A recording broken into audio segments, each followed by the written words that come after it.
Όχι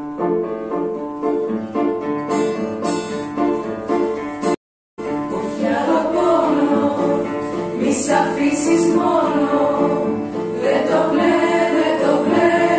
βλέπεις, αυτοί που σε πληγώνουν κρύβουν το φόβο, το δικό τους καθόμονο.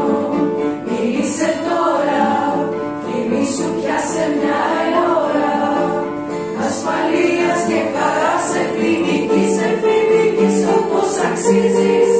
Σε σένα δώσε αυτά τα δώρα. Ας ενωθούνε οι φωνές σας, η νεκρά και η έξωσα και σένας κι άστε το χέρι.